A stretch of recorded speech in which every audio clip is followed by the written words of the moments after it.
Good morning everybody. A very good morning to you all. I'm absolutely delighted to see so many faces in front of us today, particularly with the inclement weather of the weekend. We were starting to get a little bit skitsy on Sunday morning. Just a little bit of housekeeping. There is not a planned fire drill today, so if you do hear an alarm, please use the fire exit, which are marked in green, and just make your way up the stairs. There's an assembly point and staff will help you. I just want to introduce the team that are wearing the red carnations. Not a dating service, has already been pointed out. This is the fraud, error and debt team. I'm delighted to have them here to support, and please make sure that you ask them any questions during the many breakout sessions that we've got. I'd very much like to thank SAS and Experian for sponsoring us today. Huge thanks to them both. The plenary sessions in this room are going to be filmed, and they will be on Civil Service Live within about 72 hours. We're also embracing the digital age, and there is a Twitter account which you can see up on the screen in front of you. We have got, unfortunately, one slight change to the agenda today, and that is David Allen from BIS is not able to be with us today. He is very, very poorly, not stuck on a train in the snow. So I will touch on his area during the program of activity, and we've also, you had a fairly short lunch break, so we've extended that by a few minutes later on. So in the interest of trying to keep to time, I'm very pleased to welcome KATHARINE Davidson to the podium. KATHARINE is the Executive Director for the Efficiency and Reform Group looking after strategy and management information. KATHARINE.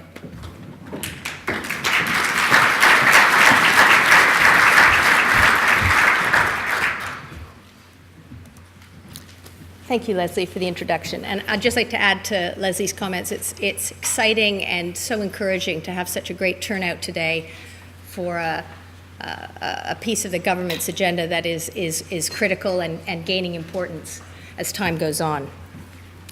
I guess I've got two main jobs this morning. One is to give you a sense of how fraud, error, and debt form a component part of the overall efficiency and reform agenda of this government, and then introduce the minister who is responsible for that broad agenda, as well as chairing the task force on fraud, error, and debt. So the Efficiency and Reform Group was formed not coincidentally about the same time as the coalition government. Its ambitions are quite large. One is to support government departments in reducing the deficit by controlling and reducing spending. The second is to encourage economic growth in this country. And the third is to drive reform in how the government actually conducts the business of government. So three fairly ambitious goals. What's the problem? It talks a little bit about the negative. I thought I'd talk about the positive.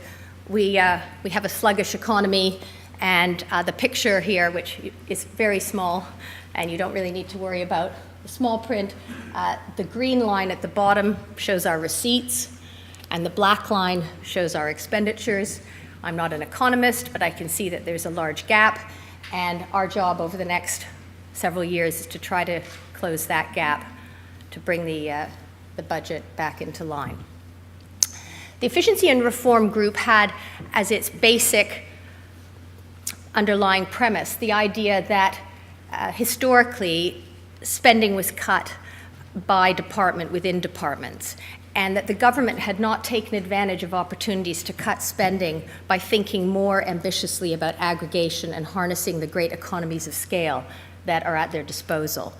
There's also a huge amount of duplication when departments act independently. That would not be a surprise. We're using transparency to help bring some of these opportunities to light, and encouraging cooperation across the system, which is very much one of the themes of today. This is a conceptual chart. I'm an ex-consultant, so I had to put one of these in. This shows conceptually the bars of each department's spending. And the pink bits are frontline service spending, the programs. These are what this government, David Cameron, has many, many times committed to protect while we still cut spending. And that is firmly not in the efficiency and reform agenda scope. But the bits at the bottom, which are in bright colors, and again, we pick out their property, ICT, and indeed fraud, error, and debt, tend to be common across departments in varying degrees. And there is where our group does play a role with the departments in seeking ways to cut the spending there sensibly by looking for opportunities across the piece. That's our focus. So of course there's a lot at stake. Last year the government spent over £760 billion. The parts that we're interested in are quite close to the center. The two blue slices are pay and procurement. Only 100 billion, but we still think 100 billion is quite a lot of money. We're still quite enthusiastic about that opportunity. And the red bit is primarily the benefits payments out of the system. And there obviously quite a lot of the opportunities in fraud, error, and debt occur. Not all of them, but quite a lot. What I don't have up there is the second pie chart, which is the revenue pie chart, the tax collection, where in fact there is quite a large tax gap. It's an estimate, but it may be as large as 50 billion. And closing the tax gap also involves attacking fraud and error. So we think there's a lot at stake here. What I'd like to do now is just introduce Franz.